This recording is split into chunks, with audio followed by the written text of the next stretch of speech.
The failure of conventional medicine in addressing chronic diseases is universally acknowledged. However, there also exists a widespread belief that no alternative to the present system is possible, or if an alternative could be envisaged, the task seems just too enormous, and therefore the comfortable path continues to be followed, and nothing is done. The rapid rise in the incidence of chronic illness affects virtually every family around the world. As we saw in the first video in this trilogy of awakening videos, the future well-being of all humanity, if not the very survival of humanity itself, is in question. I am John Michael Mellon of the Healing Universe, and in this, the second video in our trilogy of awakening videos, I will describe a new system of healthcare that is based on using scalar energy therapies. The time has come for each of us to examine our lives and to become aware of our purpose for being here. In the suffering of our brothers and sisters across our global family of humanity, we are presented with a challenge that I believe we can no longer ignore or consider as being a choice. There is too much at stake for humanity to continue to take the comfortable path and not act in accordance with our heart's command, our inner truth. Consider the reality that you are a being of light. Consider the reality that your life is precious, and consider that we only find fulfillment for our life purpose through being of service to others. Let's look at what we all know in our hearts is right. Think of how you love your family, your partner, your children, your best friend, and imagine how the world would be if this same quality of love, this pure selfless love, was flowing between each and every person in the world. As children, we saw no problem with this idea. But as we were growing up, we were constantly encouraged by all the teachers and role models around us to become divisive in our thinking and in our behavior.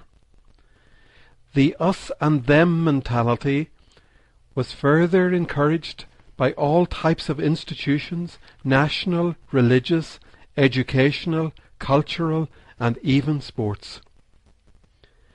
By proudly wearing the badges of these institutions, we automatically chose to become instruments of division, choking off our ability to live in pure and selfless love.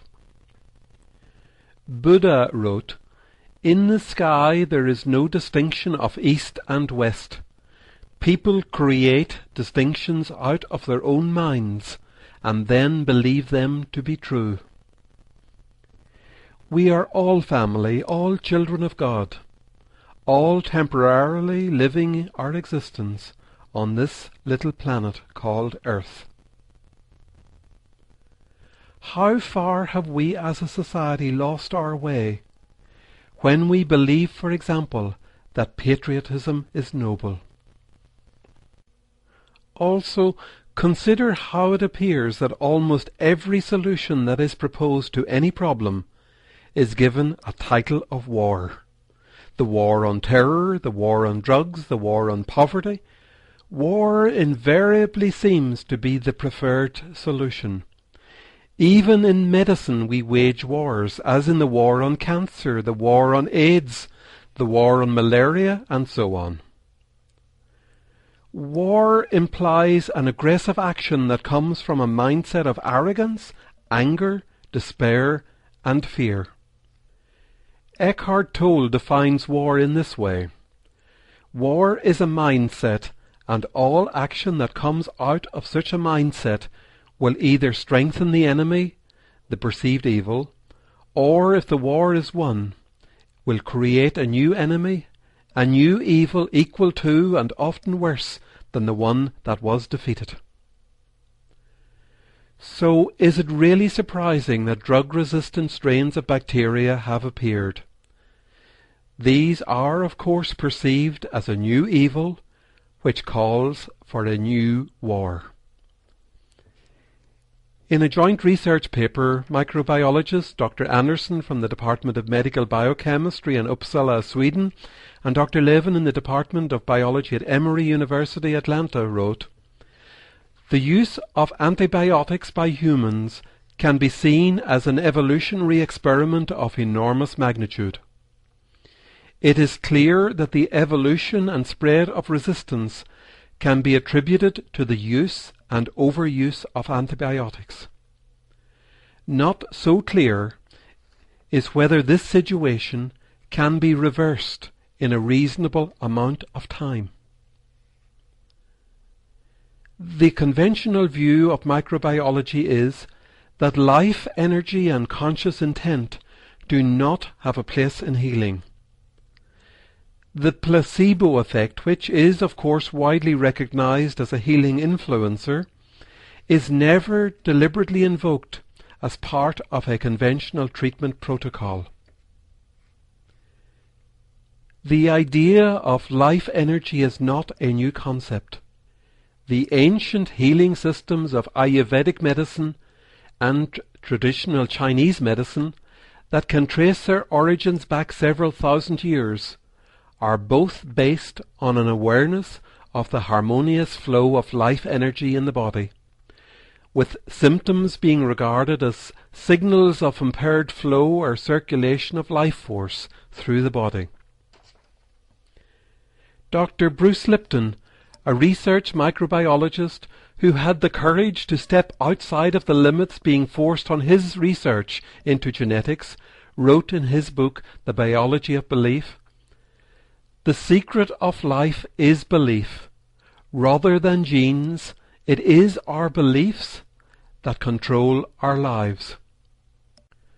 So, from a holistic perspective, symptoms are recognized as nothing but the cry from suffering organs. From this perspective, it is inevitable that true healing must address the health of the organs, as opposed to only addressing the management of symptoms. There are basically two requirements in a healing system.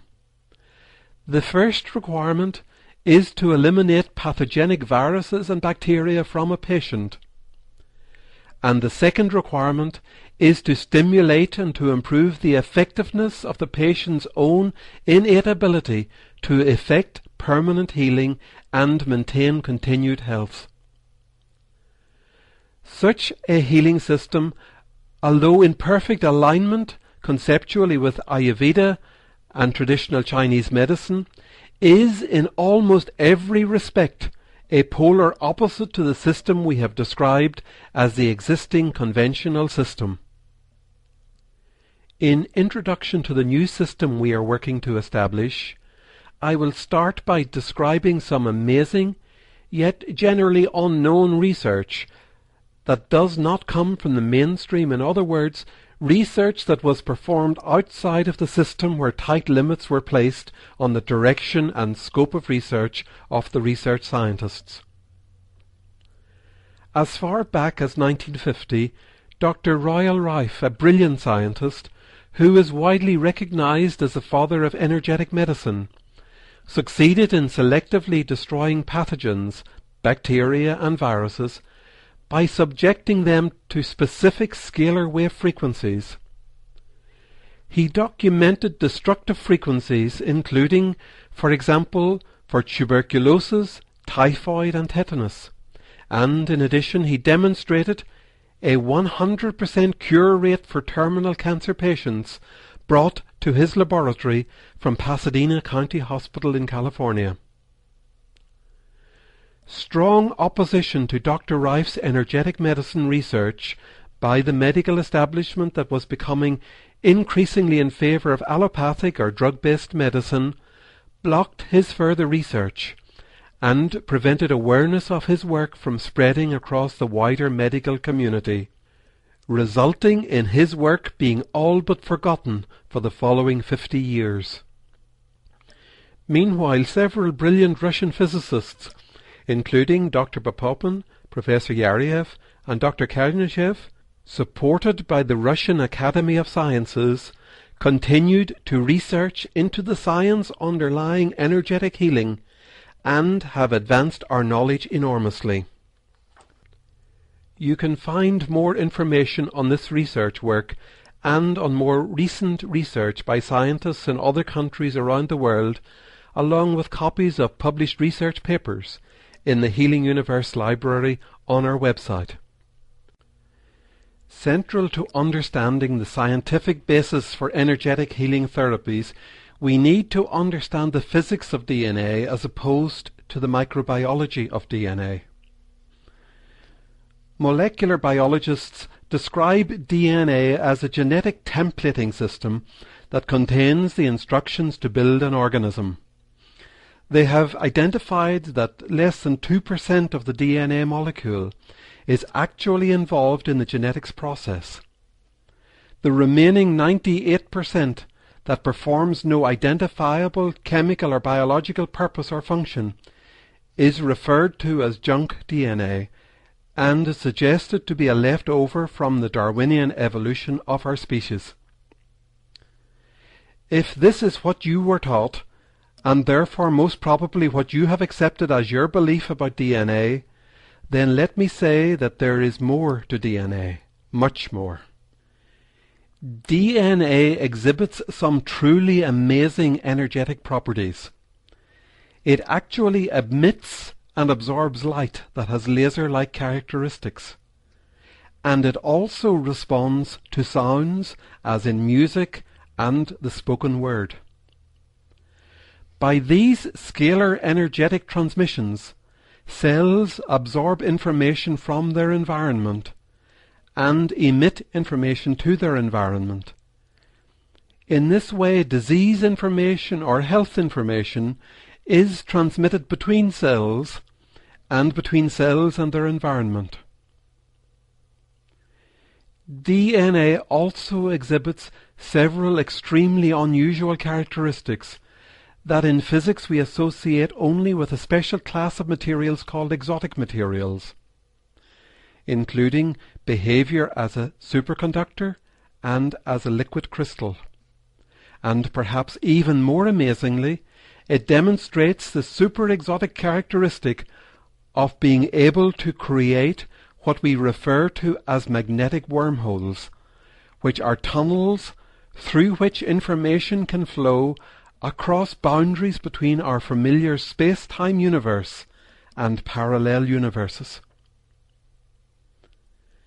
By recognizing these exotic characteristics of DNA, we finally are able to build solid scientific understanding of such formerly unexplainable phenomena as intuition, hypercommunication, remote healing, remote viewing, telepathy, and the many other so-called paranormal phenomena, and also to enable us to gain new insights into the reality of consciousness and the power of intent.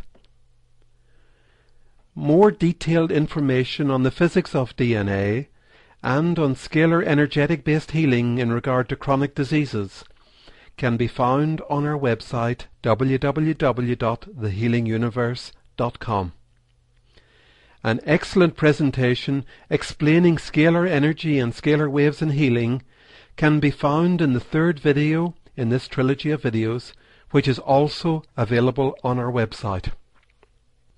Scalar energy therapies interact directly with DNA, stimulating healing to occur. Although the therapy is energetically applied from outside the body, the healing process involves the stimulation of a synchronistic resonance to become established within the patient's DNA. Scalar energy healing is like going to the forest or to the seashore, but obviously to a much more intensified level. In these places we feel surrounded by healing energy. We feel a sensation of well-being arising within, resulting from a communion with the energy of nature. Being a gentle and soothing process, Scalar energy healing stimulates a patient to feel a heightened awareness of the energetic nature of their body. This awareness typically leads to the patient taking greater responsibility for their own health and becoming more conscious as to how they treat their body. And it also heightens awareness of their connectedness with one another and with all of nature and with the greater universe. To get a sense of how our entire being reacts to more intense scalar energy stimulation, recall how it felt to attend a live concert, a football game in a full stadium, or a meditation or prayer group. Just as the healing therapy of walking in a forest on a beautiful spring day, with the birds singing and the sunlight filtering softly through the leaves, is without negative side effects, so you can perhaps begin to appreciate how it is that scalar energy therapy is without negative side effects. Now I will describe the basic design concepts of the new energetic healing system.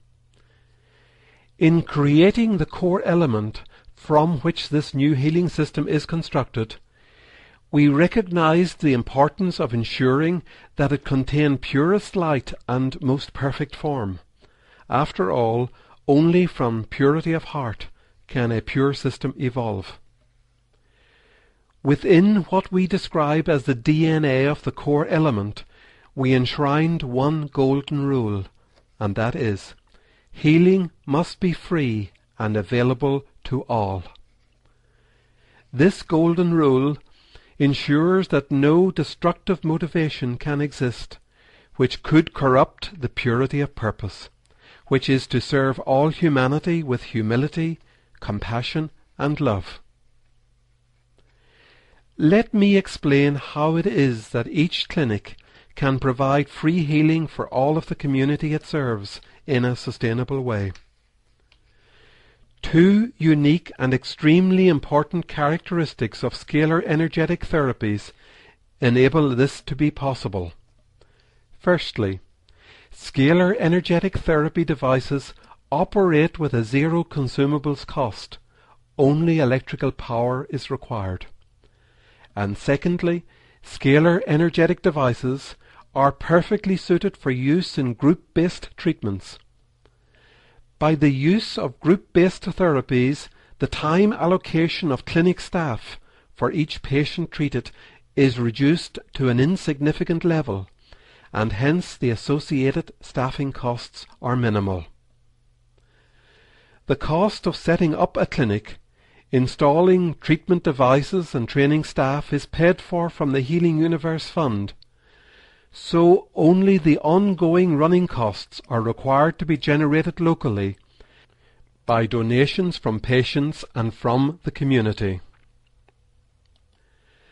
The fact that no consumable materials are required means that every clinic can permanently remain free of the cost burdens and operational problems associated with purchasing, delivery, handling, storage, and dispensing of bought-in materials. This means that chronic illness no longer places a heavy financial burden on the patient and the patient's family, and therefore the path to poverty and destitution that is a feature of conventional drug-based therapies no longer exists. The new energetic healing system is designed as a fractal structure. I will explain what we mean by fractal by describing the fractal character of DNA molecules. Every single DNA molecule in our body has access to all of the information necessary to create our entire body. Our DNA molecules manage the process of replacing every cell in every part of our body. The only requirement is for each DNA molecule to know what it is required to do to best serve the greater good, whether to create liver cells, heart tissue, bone marrow, skin, hair, or whatever. the information it needs in order to complete any assigned role already exists within it or is accessible to it. This is what we mean by fractal. Regarding our healing system structure, we illustrate it conceptually as a fractal, where each element, regardless of size or location, also contains all the information of the whole, all the information it requires to serve whatever role may be necessary. This means that each element has the ability to dynamically change in size and shape and connectedness in response to changing circumstances, and has the capability to spawn new fractal elements that also have access to all fractal knowledge. If one element becomes damaged, it ceases to function as part of the evolving and living total system. In this way, the purity and integrity of the total fractal system is maintained. So, when we talk about the new fractally structured global healing system, we are describing a system where all of the information that exists anywhere within the entire system structure also exists within each fractal element of the system. We are describing a system that has the capability to dynamically change in response to changing needs while always maintaining its core purity. We are describing a system that is capable of supporting all of its elements even when part of the system structure is disrupted for any reason. And we are describing a system that does not have a conventional hierarchical structure with no dedicated headquarters. The fractal nature of the system also means that research, administration, education, training, etc. all exist in distributed form across the entire system. It also means that each individual clinic has the innate ability to act not only as a treatment center, but also to serve as a hub for other clinics, or in any other role as may be required. All therapy equipment is designed according to design for simplicity principles, employing lowest technology and open design concepts, incorporating no black box modules, and placing emphasis on robustness, ease of service, and ease of maintenance. This special design approach enables us to tap an enormous reservoir of creative energy of talented people from all around the world. Internet technologies enable full connectedness to be maintained with all clinics, regardless of remoteness or location, ensuring fully updated systems, procedures, and therapy protocols. It also enables us to temporarily link many diverse elements together to create project teams to address specific emergency needs. For example, to develop a healing therapy protocol for a particular new disease or epidemic. Such project teams would obviously include clinics located within the most affected communities, in addition to specialist scientific personnel and dedicated research centres. It enables peer connectedness between individuals and groups with common interest or purpose. And it enables emergency response services to be provided to communities afflicted by natural disasters or war. In order to explain this concept more fully, I will address some typical questions we are asked. How unproven is this concept? There is nothing unproven about energetic healing technologies curing chronic illnesses without side effects. There is nothing unproven about the system's design concepts. There is nothing unproven about people working together for the good of humanity. There is nothing unproven about the generosity of people who are blessed with wealth in supporting worthy causes. There is nothing unproven about the collapse of once powerful institutions and corporations. Not only money corrupts, but power also corrupts. How can abuse of power be prevented from causing damage? Abuse of power is something that cannot be sustained within a fractal system. An attempt by anyone within the system to abuse their position of power would create fractures within the fractal elements involved, which would flag a request to effect a repair or to cause disconnection from the system. Will doctors have to retrain as physicists? Doctors who continue to see their life purpose as a mission to provide healing and relief of suffering will have no difficulty in making the transition to work within this system. I believe that as the project progresses, we will have access to as many scientists as we are likely to need. But we will always have great needs in the areas of diagnostics and health screening, training, and patient care. In other words, good doctor skills. Doctors trained in alternative medicines, such as traditional Chinese medicine and Ayurvedic medicine, have a much easier transition than conventional or allopathic doctors because of their awareness of the role that life energy plays in the healing process.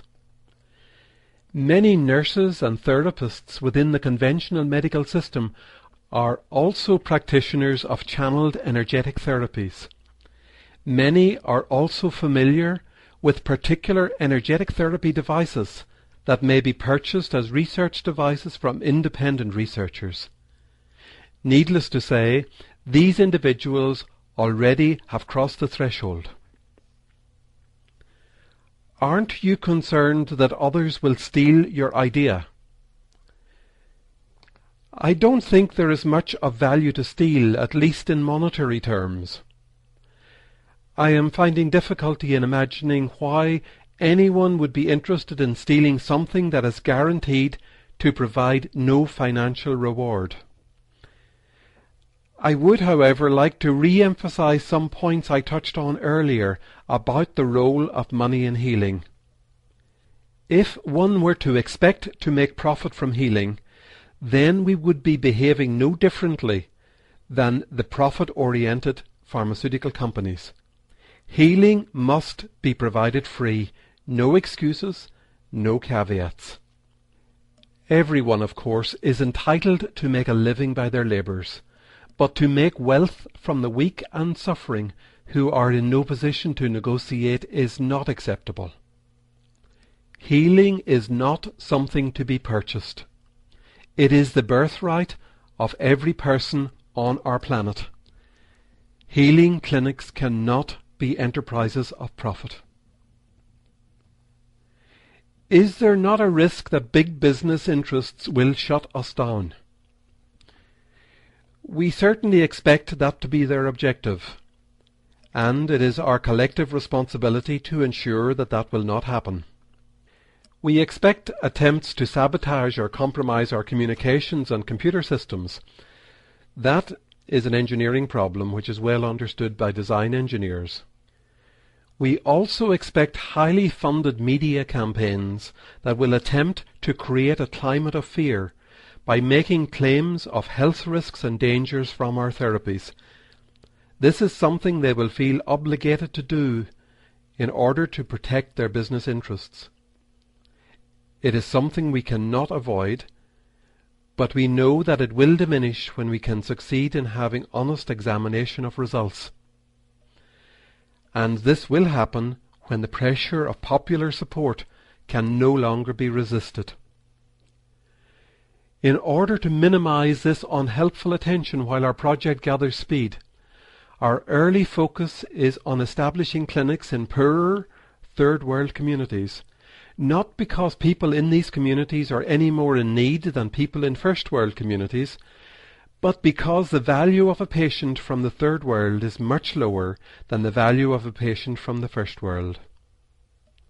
For example, the commercial value of an insured cancer patient in the United States is $300,000, while the commercial value of a cancer patient in the third world is 0.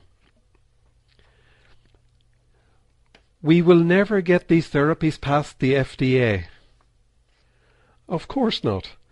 There is no need for independent policing for a system that has nothing to gain by promoting therapies that are harmful or ineffective. When the objective of every staff member and volunteer in every clinic and every scientist working on healing therapies is to heal patients, would it not seem perverse to attempt to introduce therapies that were ineffective? Will we have to pay licensing fees for the use of patents? If something has no commercial value, then any associated patent would obviously have limited licensing value. In fact, much of the underlying scientific information already exists within the public domain and therefore is free of patents. I would, however, like to note here that the Healing Universe is committed to transferring the results from all of our own research into public ownership. Will no drugs be used in this new system?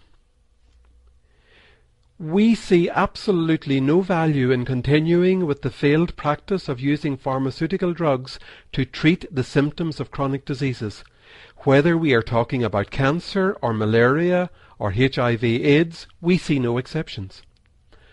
Obviously, there will be a significant role for natural herbs and minerals in improving the general well-being of patients through the maintenance of high immunity and energetic balance. How will our staff and volunteers be incentivized? It is well known that high levels of commitment cannot be bought with high salaries or bonuses, but by the value that one feels their life is having in the service of others. The energy and commitment contributed when one is doing what they know in their heart is their life purpose exceeds all imaginable limits. In summary, in the first video of this trilogy, I outlined the reasons why the existing conventional system of medicine has failed in effectively tackling chronic illnesses. And I have shown that on the basis of every conceivable metric, conventional drug-based medicine has failed. In this video, I have described the mission and purpose of the Healing Universe to develop an alternative global healing system based on scalar energetics, a system that provides healing without negative side effects. I have described how frequency-based scalar energetic therapies can be used to selectively eliminate the various pathogenic viruses and bacteria involved in particular chronic illnesses in group therapy sessions. I have explained how the results of research by physicists over the past 50 years has enabled us finally to gain scientific understanding of life energy and of the nature of the energetic interactions with our DNA. And I have described the fractal design concept on which the new healthcare system is based, a concept that becomes feasible only when conflicting interests, greed, and competition are no longer present. This project marks a watershed in the history of mankind. It is based on heartfelt love and compassion, and on the awareness that each one of us is powerful beyond measure. It may appear to be a daunting challenge, but when we contemplate the alternatives, it is a challenge I believe we have no option but to accept with open arms. If you have doubts, then let me ask the question, how can we fail? How can we fail when so many people already agree it is desperately needed? How can we fail when the core therapies have been rigorously scientifically proven? How can we fail when all of the technologies required already exist? How can we fail when there will not be any issue with funding because of the generous support that will be provided by the many who have been blessed with financial abundance? and who desire to do something of true value with their lives to help humanity. How can we fail when we have the support of so many beautiful souls who wish to make a difference with their lives by their direct efforts and involvement? How can we fail when we know in our hearts it is right?